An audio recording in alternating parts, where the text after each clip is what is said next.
제가 종종 그 학부모님들에게 연락을 받는 경우가 있어요. 이제 물론 선생님들이 질문을 하면 더 좋은데 학부모님들이 연락을 하시는데 특히나 이제 한국과 미국의 교육 시스템 자체가 다르잖아요. 근데 이제 많은 경우에 제가 학부모님들한테 물론 미국에 계시는 학부모님들이 이제 연락을 할 경우에는 제가 미국 제도를 잘 알고 있으니까 거기에 대해서 좀 더 분명하게 답을 드릴 수가 있는데, 이제 한국에 계시는 학부모님들이 질문을 하면 많은 부분에 있어서 제가 느끼는 거는 어, 교육 시스템 자체가, 그러니까 나라의 법이, 그다음에 법이 있으면 이제 법은 뭐 우리도 헌법이 있지만은 사실 해석이 다 다르잖아요. 그렇기 때문에 제가 그전에도 말씀드렸지만 그래서 변호사가 있는 거라고. 그리고 얼마만큼 그 법에 대해서 굉장히 이렇게 좀 스마트하게 해석을 하느냐에 따라서 어 이제 재판에서 이기고 지고 결정이 되죠. 그러니까 능력 있는 변호사와 능력이 안 되는 변호사가 있는 것처럼. 근데 많은 경우에 있어서 한국이 아직까지도 확실하게 이제 이렇게 모든 그 룰들이 정해져 있지 않아서 결국엔 거기에 이제 가장 힘든 사람이, 그 피해를 보는 분들이 이제 부모님하고 선생님들이세요. 그러면 양쪽 다 이제 배가 고프고 양쪽 다 목이 마르고 양쪽 다 굉장히 힘들거든요.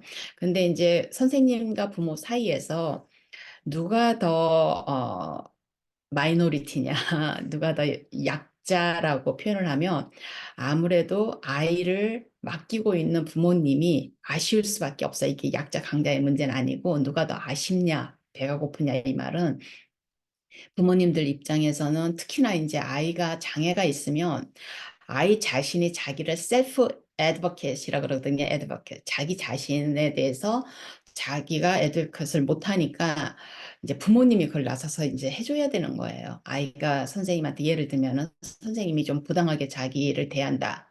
다른 아이들과 좀 다르게 대한다. 그럼 아이가 항의도 하고 그다음에 부모님한테 와서 우리 선생님이 어떻게 어떻게 했다 하고 분명하게 이야기를 해서 부모님이 나서서 이제 선생님하고 이야기를 할 수가 있는데, 이제 아이들이 장애가 있다 보면은 그렇게 이제 많은 부분에 있어서 아이가 느끼죠. 모든 인간은 동물이기 때문에 제가 그랬잖아요. 깐난쟁이 애기도, 말을 아직 못하는 깐난쟁이 아이도 엄마와 아빠와 형제들 사이에서 누가 더 자기를 사랑하고 누가 덜 사랑하는지를 아이들이 분명하게 알아요. 그리고 누가 파워가 있고 없고. 이 인간의 이제 인스팅트라 그러거든요. 그 어떤 본능적인 이제 감각인데, 그 아이들이 이제 선생님한테 그런 것을 느끼지만은 또 부모에게 와가지고 그런 것을 전달하고 이런 걸 아이들이 못하기 때문에 부모님들이 아무래도 이제 전전긍긍 하게 돼요. 왜냐하면 학교를 가면 집에서는 아이들이 한 명, 두 명, 세 명 이렇게 해서 작은 아이들이고 내 아이들이기 때문에 부모님이 이제 아이들을 이렇게 보살피지만은 학교에 가면은 많은 아이들이 이제 선생님하고 있잖아요. 그러면은 이 선생님들에 따라서 또 선생님들의 연령대에 따라서 또 선생님들이 자신의 아이들을 키워본 경험이 있는 분과 없는 분, 그죠? 또 선생님들이 자기가 선생님이지만은 또 자기 아이가 학교에 가서 또 그 선생님이 장애가 있는 아이가 있으면 그 선생님도 본인이 선생님이지만 자기 아이의 학부모로서는 그 부모님, 그 선생님도 약자가 될 수밖에 없어요. 그러니까 그 약자라는 의미가 물론 뭐 학교에 와서 막 그냥 선생님들한테 함부로 대하시는 부모님도 계시고, 요즘 이제 그런 문제 때문에 선생님들이 굉장히 힘드시고 자살하는 선생님들까지 있으시잖아요. 그럴 정도로 많은 것들이 이제 결국에는 저는 소통의 문제라고 보거든요. 소통의 문제인데 이것이 가장 안타까운 것은 이런 케이스가 하나씩 생기면 이제 자꾸 이렇게 판례가 만들어지는 것처럼 이게 법적으로 그런 문제를 차단할 수 있도록 자꾸 이제 만들어져야 되는데, 그런 일들을 현재 이제 교육부나 이런 데서 계시는 분들이 하지를 않으면 결국에는 현장에서 억울하게 이제 선생님과 부모님들 사이에 갈등이 생길 수밖에 없어요. 근데 어, 이제 한국이 그런 어떤 디테일이 지금 좀 떨어지죠. 아무래도 미국보다. 근데 미국은 또 그렇게 디테일을 다 셋업이 돼 있어도 제가 그전에도 몇 가지 얘기를 했지만은 아직도 버스 안에서 아이를 폭행을 보조 선생님이 폭행을 해가지고 그렇게 고소 사건이 일어나고 이런 일들이 도저히 상상할 수 없는 일들이 미국에서도 일어나잖아요. 일어나는데 이제 인간이 자기 이제 감정도 있고 또 그 순간에 이제 자기가 컨트롤이 안 되면 이제 선생님도 이성을 잃게 되고 이제 그런 일들이 일어나요. 일어나는데 일단 이제 한국의 특수반에 지도사라는 직업이 생긴 거는 굉장히 고무적인 일인 것 같아요. 그전에는 제가 이제 경험했을 때 제가 가서 깜짝 놀랐다 그랬잖아요. 그 이제 군인 그 뭐죠? 그 군대에 가지 않고 이렇게 동사무소나 이런 데서 군인 생활을 하시는 사람 분들이 학교에 와가지고 특수학교에 와가지고 보조교사 같은 노릇을 하는 걸 보고 제가 깜짝 놀랐다 그랬는데 이제 제가 지금 특사학급의 지도사가 뭔가 하고 제가 좀 찾아봤더니 여기에 보조교사 같은 역할인 것 같아요. 보조교사. 근데 우리는 뭐 보조교사의 자격증은 없어요. 미국에서는. 물론 뭐 어떤 주에서는 자격증이 있는지는 모르지만은 이제 저희 같은 경우는 최소한 대학에서 이제 2년 정도 학교를 다녔거나 뭐 3년 이상 무슨 보조교사를 했거나 뭐 이런 경험이 그렇게 해서 그러니까 아무 경험이 없으신 분들도 인터뷰해서 우리가 보조교사를 뽑고 학교에서 이제 트레이닝을 시켜가지고 보조교사로 일을 하게 하거든요. 그러니까 그런 어떤 그 보조교사에게 많은 것들을 요구하고 그분들이 뭔가 아이를 데리고 지금 한국에서 하는 것처럼 아이의 그 상담도 하고 문제 행동도 하고 아이를 하고 이런 정도의 그건 아니에요. 아니고 아이가 학교 교육을 이제 잘 받을 수 있도록 원투원으로 하는 보조교사님도 계시고 아니면 특수반에 이제 선생님이 계시면 거기에 이제 보조교사들이 뭐 좀 이렇게 좀 마일당인 아이들이 있는 특수반에는 보조교사가 한 명, 두 명 정도 있지만 이제 자폐증 같이 이렇게 아이들만이 많은 반 같은 경우는 아이들이 뭐 6명, 7명 있어도 보조교사가 거의 뭐 서너 명이 있을 정도로 이제 아이 한 명 한 명이 굉장히 이렇게 의사소통도 힘들고 그다음에 아이들이 뭐가 불편하면 말로 이렇게 하기보다는 이제 행동으로 많이 나오죠. 행동으로 의사소통을 하는 아이들이 감정적으로 이제 막 소리도 지르고 아이들이 그러기 때문에 이제 이렇게 해요. 그렇게 하기 때문에 이제 지도사들이 많은데 이제 이 아이들이 이제 미국에서도 그 통합교육이라 그래서 아이들이 많이 이제 그 일반 반에 통합되어 있는 그 퍼센티지가 굉장히 높아요. 그러니까 이제 미국에서는 80% 이상 통합반에서 생활을 하면 이제 우리가 그 아이는 그냥 일반 반에 있는 아이로 보거든요. 80% 이상이면 그럼 풀타임으로 있는 거예요. 왜냐하면 이 아이들이 이제 뭐 그 통합반에 있으면서 그 도움반 같은 데로 읽기 뭐 쓰기 그러니까 영어 수학 이제 보통 여기서는 학습에 대한 그 도움은 영어와 수학이 주이기 때문에 영어 읽기가 안 되고 해석 뭐 컴프리hension이 안 되고 이런 아이들이 이제 리소스룸에 가서 1시간 뭐 그다음에 수학 리소스룸에 가서 1시간 요 정도만 파트타임 이제 특수교육이죠. 그런 아이들은 이제 학습장애아라든지 아니면 지적장애아 중에서 뭐 경계성 지적장애아들 요런 아이들 같은 경우는 일반 반에 있으면서 이제 그렇게 이제 가가지고 수업을 하고 그러는데 이제 보통 이제 아이들이 일반 반에 완전히 하면 그거는 여기서도 이제 그런 알기를 많이 했었어요. 그래서 법적으로도 이제 막 고소 사건도 일어나고 그랬었는데 이제 아이가 80% 이상에서 아이가 그러니까 디서빌리티가 이제 공식적으로 있고 이제 여기는 뭘로 따지냐면 IEP 개별화 교육 그 지도안이 IEP가 있느냐 없느냐에 따라서 IEP가 그러니까 그래서 저희는 disability라는 말보다는 IEP를 가지고 이제 얘기를 해요. IEP가 있는 아이들은 기본적으로 학교의 메인 수업 할 수 있는 그거를 얘기하는데 disability가 ADHD 같은 경우는 이제 disability잖아요. 의사들이 주로 진단을 하는 disability이지만 아직까지도 미국에서 ADHD만 있는 거 가지고는 IEP를 안 만들어요. 그 친구들은 열쇠 그 장애 안에 들어가지를 않기 때문에 이제 주로 이 친구들이 학교에서 일반 반에서 수업을 하는데 이 친구들이 이제 아무래도 하이퍼 액티비티가 있고 임펄시비티가 있으니까 막 굉장히 행동들이 즉흥적이고 아이들이 갑자기 막 막 뛰어나가기도 하고 막 이러니까 이제 그 정도에 대한 것만 서비스를 하지 그 외에는 안 하거든요. 그다음에 될 수 있으면 이제 많이 요즘은 통합을 하려고 노력을 하기 때문에 그러다 보니까 한국에서 이제 지금 특수반을 내가 특수반 선생님을 하면서 근데 내 아이 중에 몇 명이 일반 반에 반대로 파트타임으로 가는 경우죠. 그러니까 일반 반에 기속돼 있으면서 이제 특수반으로 가는 아이들은 이게 일반 반 선생님의 아이예요. 이 아이가 IEP가 있어도 일반반 선생님이 이제 메인 책임자예요. 그래서 부모님이고 뭐고 이 아이들하고 이 선생님하고 이야기를 하게 돼요. 이제 내 아이가 장애가 있어도 내 아이가 80% 이상의 학교 시간 동안에 일반반에 있게 되면은 근데 반대로 이제 자폐증이 있는 아이들 요런 아이들이 이제 자폐성 장애라 그러죠. 한국 용어로 치면은 죄송해요. 제가 자폐증이라 그래서 자폐성 장애가 있는 아이들 같은 경우는 이제 특수반이 주반이고 이 친구들이 이제 소셜 스킬이라든지 뭐 정서 이런 거를 위해서 일반 반에 이제 파트타임으로 가가지고 뭐 체육 시간이라든지 아니면 무슨 뭐 그 뭐죠?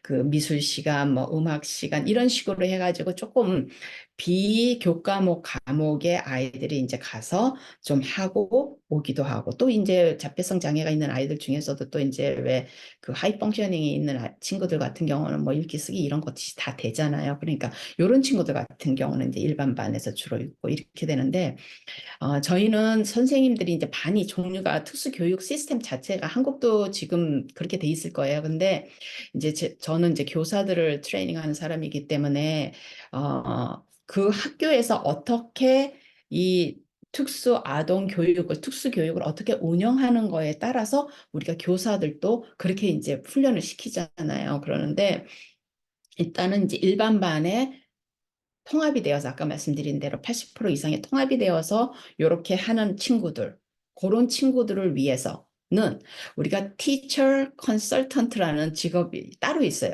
그러니까 특수반 선생님인데 이제 이것이 자격증이 나오는 게 아니고요.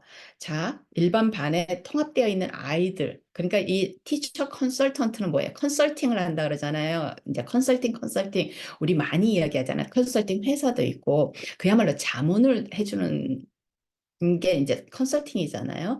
그렇기 때문에 티처 컨설팅을 하는 사람들이 티처 컨설턴트 이 직업은 우리가 이제 TC라는 거 이제 줄여가지고 부르는데 요 TC들은 이제 주로 뭐냐면 일반 반 선생님에게 컨설팅을 해주는 역할을 하는 분이에요.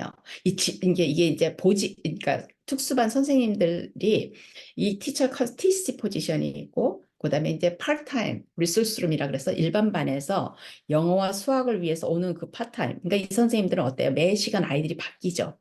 그죠? 그래서 뭐 주로 이제 아이들의 이 학습 능력에 따라서 이제 아이들을 반을 구성을 해야 되는데 학교에 막 점심시간도 있고 이제 복잡하잖아요. 학교 스케줄이.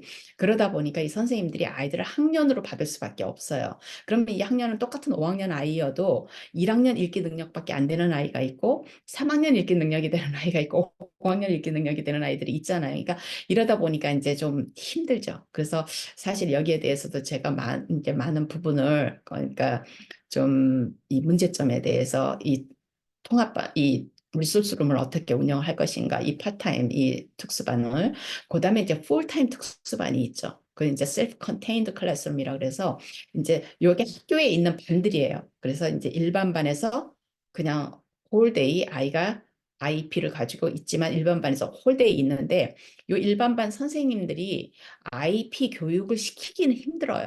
그죠? 일반 반 선생님들은 전체 수업을 많이 하잖아요. 아이들 앉혀놓고 이제 선생님이 앞에서 가르치는 우리가 이제 했던 그런 모델로 하기 때문에 그래서 이제 티처 컨설턴트가 이 IP를 가지고 이 선생님하고 의논을 하면서 아이가 수업을 못 따라오면은 이제 선생님이 레슨 플랜을 매일 이제 매 레슨 플랜을 가지고 이제 아이들을 가르치잖아요. 그러면 그것을 이제 교과서적으로 이야기를 하면 이 TC 선생님하고 같이 이제 컨설팅을 받는 거예요. 이 레슨 플랜을 가지고 하기에는 아이가 좀 이러이러한 부분이 부족하니까 선생님이 이렇게. 그러니까 TC는 특수반 선생님은 아이들을 직접 가르치는 게 아니에요. 가서 선생님을 도와주는 역할을 하는 거예요. 선생님에게 자문 역할을 해주는 거예요. 그렇기 때문에 아까 이제 어떤 분이 말씀을 하시기를 이 선생님이 일주일에 한 번, 두 번, 뭐 아니면은 매일 이 특수반 선생님이 내 아이가 통합반에 있으면 선생님이 이 특수반 선생님이 한 번, 두 번, 몇 번이나 얼마나 가나 이런 것들이 사실은 법적으로 다 나와 있어야 되거든요. 그래서 어떻게 이렇게 해야 돼. 각자의 이 그러니까 특수 교사를 우리는 만들어서 이제 이 친구들이 나가서 학교에서 일을 하면은 학교가 예를 들어서 티처 컨설턴트 포지션에 오프닝이 생겨요. 그러면 티처 컨설턴트 선생님을 뽑겠죠. 그러면 이 선생님은 내가 지금 그 학교를 지원을 했으면 이게 TC 자리인 걸 알고 가는 거예요. 그러면 TC 역할이 뭔가를 알고 가죠. 이제 그건 저희가 다 훈련을 시키니까. 그다음에 리소스룸 티처 포지션이 오프닝이 되고 아니면 특수반 선생님 포지션이 오픈이 되고 아니면 특수 학교 선생님 포지션이 오픈이 돼요. 그러니까 아마 한국하고 비슷한데 한국은 이제 특히나 초등학교 같은 경우는 어때요? 교대에서 전부 다 선생님들이 일괄적으로 다 트레이닝을 시키잖아요. 그러면 이게 정부에서 이제 관리를 하잖아요. 그러니까 미국하고 시스템이 좀 많이 다르죠. 그래서 다시 말씀드리지만 특수교사지만은 이 특수교사를 저희가 트레이닝을 시키는 거는 법에 의해서 우리 특수교사들은 전부 다 K-12거든요. 킨더가든부터 만 5살 아이들부터 12학년 고3 학생들까지 다 특수반 아이들을 그러니까 장애가 있는 아이들을 다 가르칠 수 있는 그 자격증을 미시간은 줘요. 그러면 이제 거기에서 선생님이 이제 제가 학생들한테도 물어보지만 저 같은 경우도 특수반보다는 저는 리소스룸에서 아이들을 가르치고 싶었었어요, 선생님이. 근데 저는 특수반에서 이제 교사를 했지만은 리소스룸에서 하면 케이스 로드가 선생님들이 굉장히 많아지죠. 막 뭐 많은 경우에 뭐 15명, 10명 경우에는 교사가 부족한 학교 같은 경우 막 50명 이 아이들이 자기 케이스 로드로 있는 거예요. 그럼 케이스 로드로 있으면 50명을 이 선생님이 다 담당은 자기가 책임이 있는 거거든요. 근데 이제 이 아이들 50명이 이제 이게 뭐야 파타임으로 자기에게 오니까 이 선생님들이 이제 한 반에 그러면은 한 번 들어올 때 막 10명, 15명씩 들어오면 이거는 너무 많잖아요. 왜냐면 이 아이들은 우리가 개별화 교육이기 때문에 한 명 한 명의 아이들의 교육 목적과 목표가 다 다르단 말이에요. 그러니까 이제 아무래도 교육이 어때요? 그렇게 질적인 면에서 떨어질 수밖에 없어요. 그런데 이거는 이제 다시 말씀드리지만 학교에 아이들이 장애 그 IEP가 있는 학생들이 몇 명이 되느냐에 따라서 또 이 아이들이 자기네 그거에 따라서 부모님하고 IEP 미팅에서 어떻게 이 아이의 교육을 시킬 것인가를 IEP 팀 미팅에서 이런 것들을 다 결정을 하잖아요. 결정을 하기 때문에 사실 이제 일반반 선생님하고 특수반 선생님의 관계는 이게 무슨 경쟁 관계도 아니고 그죠? 그다음에 서로가 뭐 미루는 관계도 아니고 서로 협력자예요.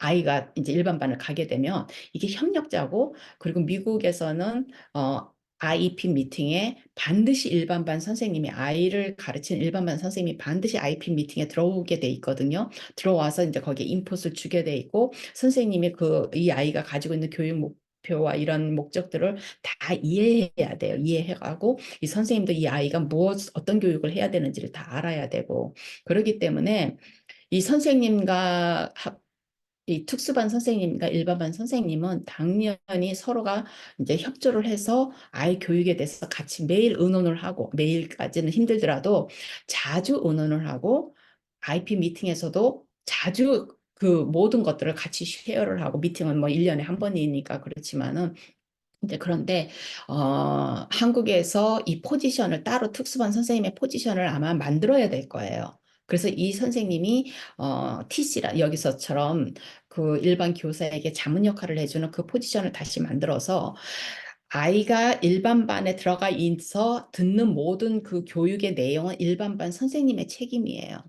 일반반 선생님의 책임이고 이 일반반 선생님은 이 아이를 어떻게 가르쳐야 될지 모를 때 이 아이에게 어떤 식으로 사이드에서 자기가 이렇게 해야 되는 거를 요 TC 선생님하고 같이 의논을 해서 그거를 하게 돼 있고 당연히 부모하고는 모든 것들을 다 쉐어를 해야죠. 부모님이 없이 선생님들이 자기네끼리 뭐를 할 수는 없어요. 학교에서도 뭐 자기네끼리 디시전 메이킹을 할 수는 없고 반드시 부모님하고 이제 다 의논을 하고 다 해야 되기 때문에 이제 그런 면에서 이제 그러니까 학생까지 넷이죠. 일반반 선생님, 특수반 선생님, 그다음에 부모, 그다음에 학생. 이렇게 해서 이 네 명이서 전부 다 한 그거가 되어서 서로가 이제 의논하고 이야기하고 이렇게 해야 되는 게 이제 교과서적인 이야기예요. 근데 현실에 이제 학교 현장에서는 이제 우리가 영어로 얘기를 하면 이제 퍼스널리티가 나온다 그러거든요. 그러니까 자기의 이제 인성이 나오는 거예요.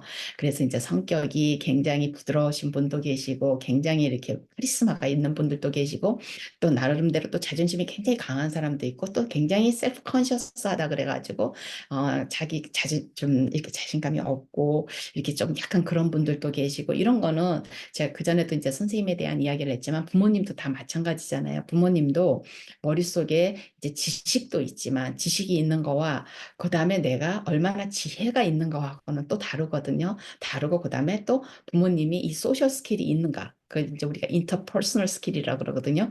그런 거와 이런 게 다 달라요. 그래서 이제 우리가 영어로 미국에서도 각자의 이제 개성이 퍼스널리티가 있으면 그 퍼스널리티가 서로가 안 맞으면 굉장히 일을 하기가 힘들어요. 그래서 학교 선생님하고 이제 부모님하고 퍼스널리티가 이제 충동이 된다든지 이렇게 돼버리면 굉장히 1년 내내 각자가 선생님도 스트레스를 받고 이제 부모님도 스트레스를 받고 근데 그거는 답이가 없어요.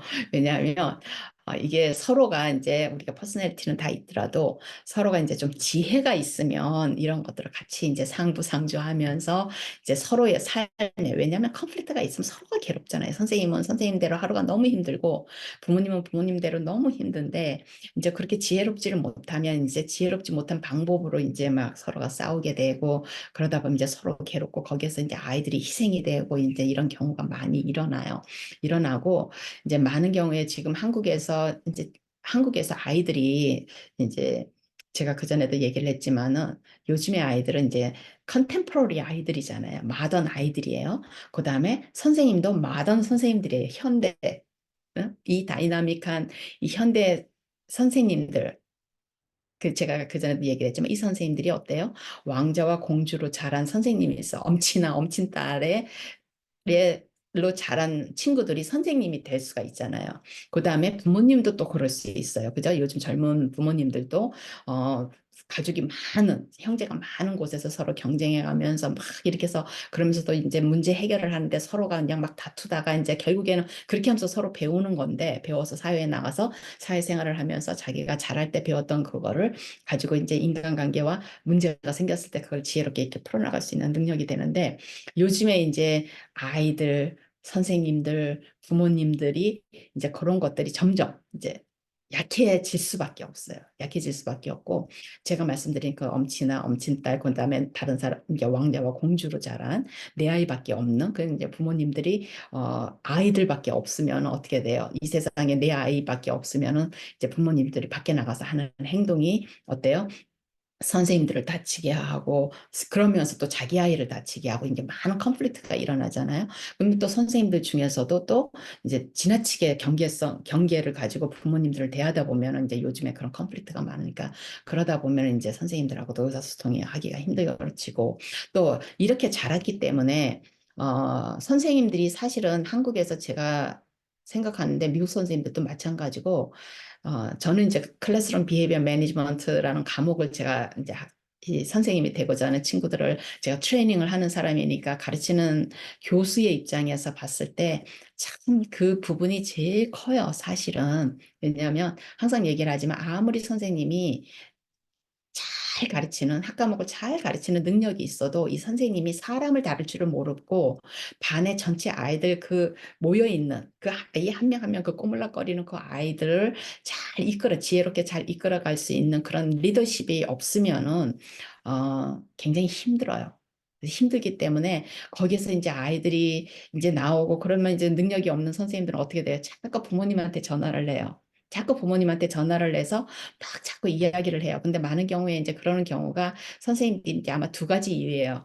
자기가 못해서 그러는 경우도 있고, 그러면 이제 제가 그전에도 그런 얘기를 했지만 자꾸 부모님한테 와서 아이를 픽업해가지고 가라 그래. 미국 같은 경우. 데리고 가라 그러는 거예요. 아이가 너무 힘들다. 아이가 적응을 못한다. 아이가 앉아있지를 못한다. 아이가 너무 떠든다. 아이가 운다. 이러면서 이제 전화를 하면 부모님들이 처음에는 이제 미안하다 그러고 아이를 데려가지만 그것도 한두 번이지 부모님도 자기 개인 생활이 있고 아이를 학교를 보냈으면 학교 생활 시간 동안에는 선생님 책임이기 때문에 부모님이 결국에는 이제 불평을 할 수밖에 없고 이제 학교 뭐 그 뭐죠 교육청 같은 데 전화를 내서 선생님에 대한 이야기를 할 수밖에 없죠. 왜냐하면 이 선생님은 학교에서 또 선생님의 책임만은 아니잖아요. 거기에 이제 교장 선생님, 교감 선생님 또 그 위에 그래서 선생님들에게 이런 클래스룸 비헤이비어 매니지먼트 이런 스킬이라든지 이런 거를 선생님들에게 트레이닝을 시켜야 되는 거예요. 그러니까 선생님들이 교육대나 사범대를 다닐 때 제대로 훈련받지 못한 거 또 선생님이 제대로 이제 왜냐하면 거기서는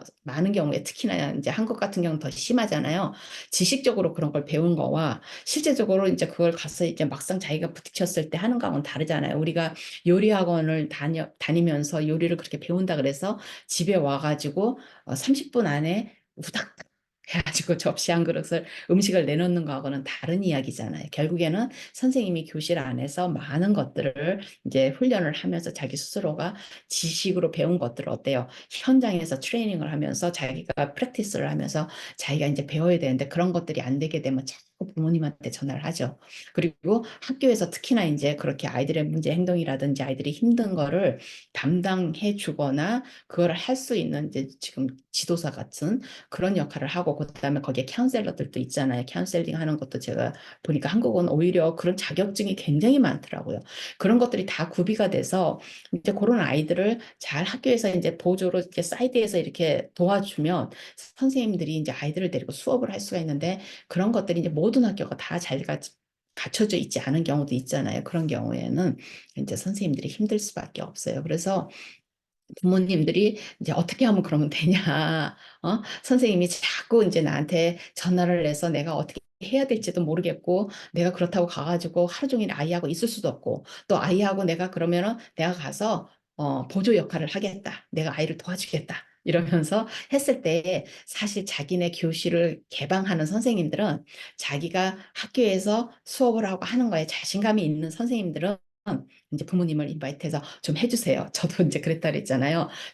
처음 이제 미국에 서 교사를 할 때 도저히 감당이 안 되는 거예요. 아이가 이제 잘못 배정이 돼가지고 저는 이제 아이들이 마일드한 아이들이어서 읽기 쓰기 이런 걸 가르치는 이 반이었는데 이 아이가 이제 IQ가 40 밑이 되고 이렇게 이야기를 하는데 아이가 이제 어떻게 돌아가는지를 모르는 거니까 이 아이는 이제 계속 막 소리를 지르고 막 물을 다른 사람한테 막 쏟고 우유를 쏟고 막 이러는 경우가 도저히 감당이 안 돼서 제가 이 친구가 이제 학교를 끝나고 나면 할아버지가 이 친구를 만난다 해서 제가 그 할아버지 보고 오시라 그래가지고 이 친구 옆에 좀 앉으셔가지고 이제 제가 아이하고 할 거는 이제 주면 이 할아버지가 이제 아이를 옆에서 아이가 안 하고 있으면 할아버지가 이렇게 가르치고 한동안 그랬었어요.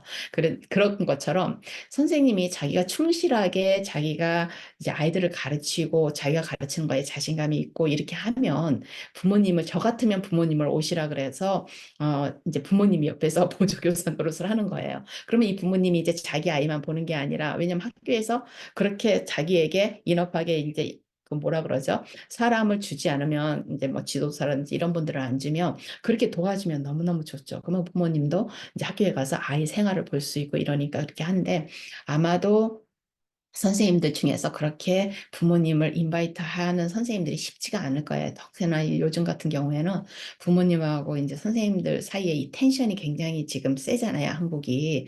그러다 보니까, 옛날에 그 부모님들이 아이 맡겨놓고 이제 다소곳했던 그런 부모님들이 아니잖아요. 아이 인권을 위해서 일하시고 막 이런 부모님들이 되고, 또 선생님들은 또 젊은 선생님들이 또 많고 이러다 보면은 또 나이 드신 선생님들은 또 어떻게 보면 매너리즘에 또 빠진 선생님들도 많이 있잖아요.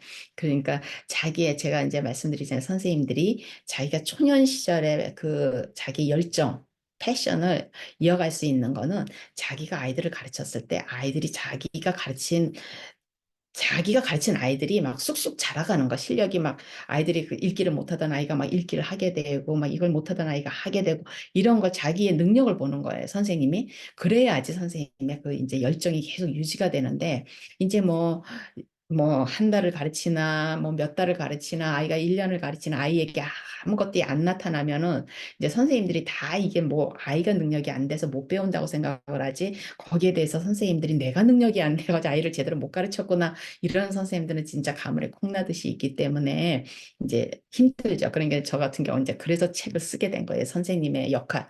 전적으로 학교의 시간은 선생님들의 시간이기 때문에 내 아이들을 가르치는 내 아이들인 거예요. 내 자식들이 12명이 내 반에 있고 내 자식들 20명이 내 반에 있는 이런 정신력을 가지고 아이를 총체적으로 책임을 져야 되는 거거든요. 그러니까 이제 그런 훈련을 이제 해야 되는데 선생님들을 그렇다고 막 10년씩 훈련을 할 수가 없고 정해진 시간에 결국엔 선생님들이 한국에서도 마찬가지일 거예요. 아마 교양 과목 1, 2년 하고 나면 실질적으로 이렇게 선생님이 되는 훈련을 받는 시간은 거의 한 2년 정도밖에 안 돼요. 안 되는데 제가 그전에도 말씀을 잠깐 드렸지만 아직까지도 한국의 많은 그 교육대나 사범대 교수님들이 선생님들에게 학문적인 거를 가르치시고 이러지 어떤 실제적으로 이렇게 프랙티컬한 스킬 학교에 가서 이런 문제가 생겼을 땐 니네가 이렇게 가르쳐야 돼, 이렇게 해야 돼, 이렇게 해야 돼 이런 거를 수업을 가르치시는 분들이 그렇게 많지 않을 거예요. 제가 이제 한국의 커리큘럼을 보면 그렇더라고요. 그래서 그런 면에서 많은 것들이 이제 힘들어요. 힘들고 부모님들이 어떻게 해야 될지를 모르겠고 그러는데 사실 답이 없죠. 그래서 저는 선생님들을 상대로 자꾸 부모님들이 그렇게 하려고 애쓰지 마시고 그런 어떤 그 힘든 일들이 생기면 교육청이나 그 윗선에서 자꾸 이야기를 부모님들이 이제 조금 이렇게 같이 이제 왜냐면 혼자서 자꾸 하면 이제 컴플레인이 되잖아요. 불평불만이 되는데 부모님들이 좀 힘을 모아서 이제 정식으로 이러이러한 문제가 있는데 이러이러한 것을 해결해 달라고 이렇게 어떤 선생님을 특정 지어서 이야기하기보다는 부모님들이 조금 더 객관적인 입장에서 좀 프로답게 그죠? 내 아이만을 막 생각하지 마시고 왜냐면 내 아이의 가 힘들지만은 많은 부분에 있어서 조금 한 땀 이렇게 건너서 내 선생님이 이제 그걸 보셔야 되는 거예요. 내 선생님이 능력이 안 돼서 이거밖에 못하는 것인가? 아니면 내 선생님이 능력은 있는데 너무 그냥 프라이드가 강해가지고 내 말을 안 듣는 것인가? 아니면은 이렇게 선생님을 좀 잘 분석을 해보세요. 선생님들이 이제 스타일이 다 다르잖아요. 그러니까 굉장히 지혜롭고 그러면서도 지식도 있고 그러면서 아이들을 굉장히 아끼고 그리고 책임감이 강하고 그런 아주 완벽한 선생님이죠. 근데 이제 그런 완벽한 선생님은 한 10%, 20%밖에 안 될 거예요. 그죠? 우리가 종류가 워낙 많으니까. 근데 굉장히 수업은 잘 가르치고 능력도 있고 그런데 별로 마음이 따뜻하지 않은 선생님이 있고 또 마음은 넘치도록 할머니, 할아버지 같이 따뜻한데 또 실력이 안 되는 선생님이 있고 그러면 이제 이런 선생님들 하루 종일 애들 뒷공문이 쫓아다니다가 이제 하루가 다 끝나고 아이들은 1년 내내 이 선생님하고 같이 하면서 뭘 배운 게 별로 없죠. 그 다음에 이제 선생님들 중에서는 완전히 또 매너리즘에 빠져가지고, 그냥 월급 받고 이게 직장으로 다니는 거지, 이 교사의 직업이 어떤 거라는 거.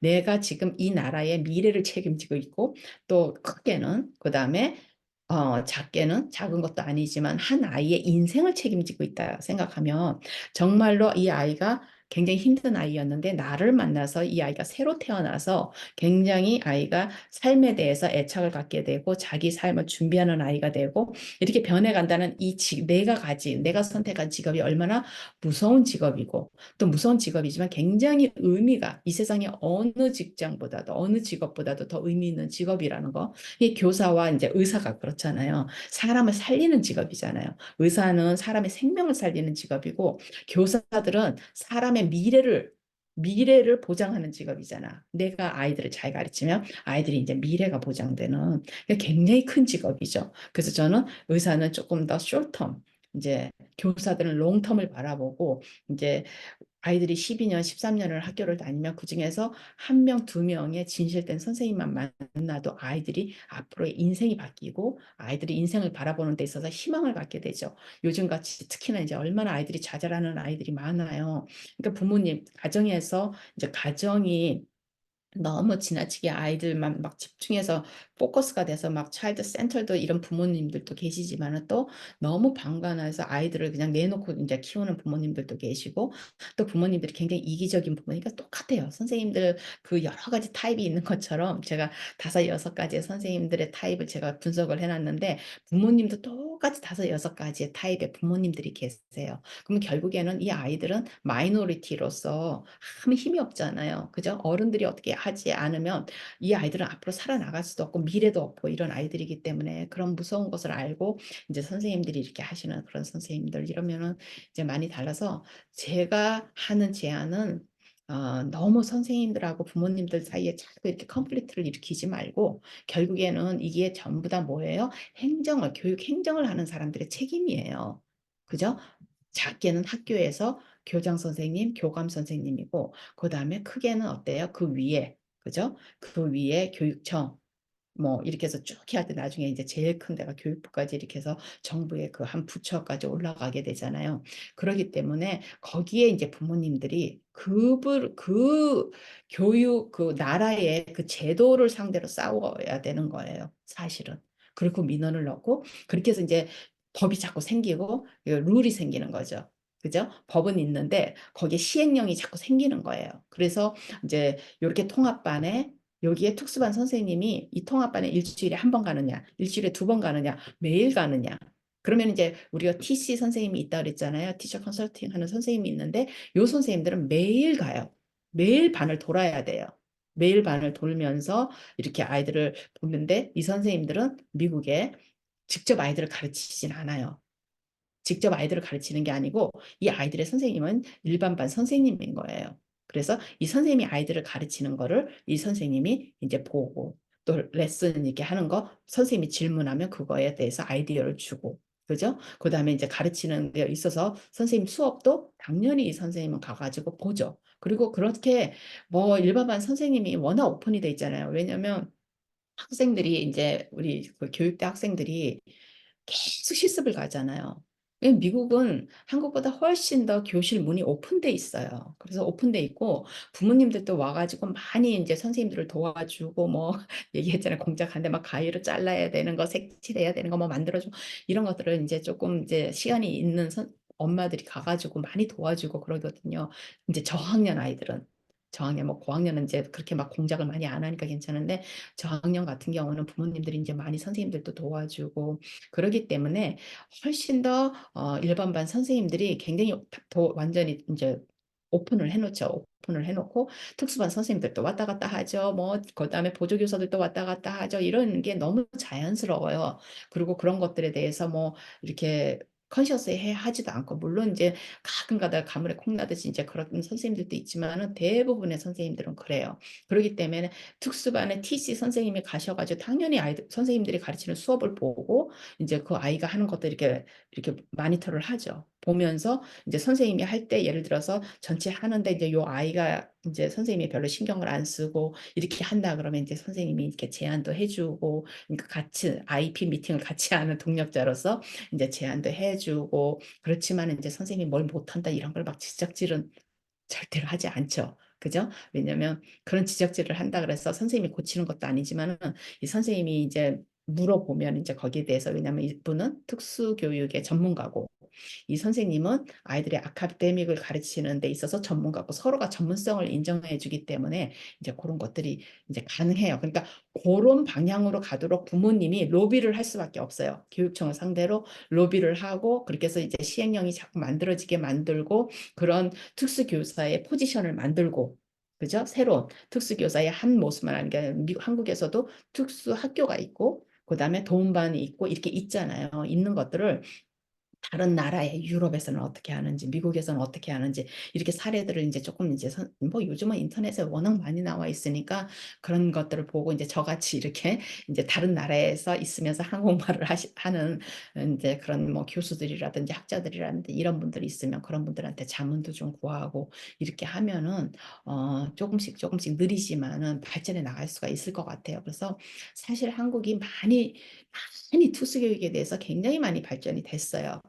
굉장히 많이 발전됐고 어떤 부분에 있어서는 오히려 미국이나 유럽보다도 제가 봤을 때 더 훨씬 더 앞서가는 부분도 있거든요. 있지만은 또 많은 부분에 있어서 이제 이렇게 선생님들이 서로 소극적이고 그러니까 많은 문제가 선생님들의 그런 개인 아까 말씀드린 퍼스널리티로 이게 이제 실제적에서 많이 이제 컨플릭트가 생기기도 하고 부모님하고 알력도 생기고 이렇게 되거든요. 중요한 거는 이제 어느 누구가 더 먼저 이제 오픈을 하고 특히나 이제 선생님들한테 접근을 할 때 이제 부모님들이 나는 너의 적이 아니라 그죠? 선생님을 어떻게 하면 도와줄 수 있는지 그래야 선생님을 내가 도와주면 이 선생님이 내 아이를 잘 가르치고 그럴 거 아니에요. 그러니까 그렇게 이제 관계를 이렇게 맺어보면 좀 약간 좀 뜬 소리 같은 이야기이지만은 어, 방법이 그럴 수밖에 없어요. 그리고 충분히 이제 부모님들의 심정도 이해가 가고 또 학교에 이제 특수 교사들의 심정도 이해를 가고 또 일반반 선생님의 마음도 이해가 가고 그렇게 하는데 그러니까 학교에 이제 될 수 있으면 학교가 지금 굉장히 폐쇄적이 돼서 제가 이번에 한국에 갔을 때 좀 학교 초등학교 선생님들을 좀 인터뷰를 하고 싶었었어요. 그래서 그 선생님들이 생각하는 그 학부모들에게 바라는 것도 학부모님들을 인터뷰해 가서 또 학교에서 제가 이제 한국에 좀 이제 교육계를 위해서 책을 한 건 미국에 이렇게 쓰는 것처럼 해보고 싶었는데 만날 방법이 없더라고요. 완전 초등학교가 다 폐쇄가 돼버렸어요. 그래서 민원이 너무 세져가지고 아, 제가 이제 한국 전화가 없기 때문에 수의실에 들려서 제 명함을 주고 이렇게 교장 선생님한테 좀 전달해 줄 수 있냐 그래도 안 된다 그러더라고요. 그래서 제가 좀 많이 놀랬었거든요. 이게 어떤 그런 커넥션이 없으면 이제는 학교에 들어가기조차도 힘들다는 걸 제가 알았어요. 알고 참 슬픈 마음이 들었어요. 그런 일이 생기면 이렇게 어떤 방법을 강구해야 되는데 이렇게 문을 닫아 버리잖아요. 문을 닫아버리고 어떻게 하면 피할 수 있는 방법만 생각을 하고 학부모와 선생님이 이렇게 서로가 접촉을 안 하고 이렇게 돼버리면 이제 영원히 점점 더 이제 사회가 깨져가는 사회가 되죠. 서로가 이렇게 하나가 유닛이 되어가지고 서로가 협조해서 서로 앞으로 발전하는 사회가 아니라 서로가 서로를 신뢰하지 못하는 사회가 돼서 참 안쓰럽고 슬프다는 생각을 했어요. 하고 이제 떠났는데 그렇습니다. 제가 조금 이야기가 막연하긴 하고 이런 유튜브는 제가 어떻게 제목을 달아야 될지를 모르겠어요. 근데 아무튼 여기서 마치고 또 제가 다른 이제 생길 때 제가 다시 한번 또 한번 이야기를 해볼게요. 좋은 하루 되세요.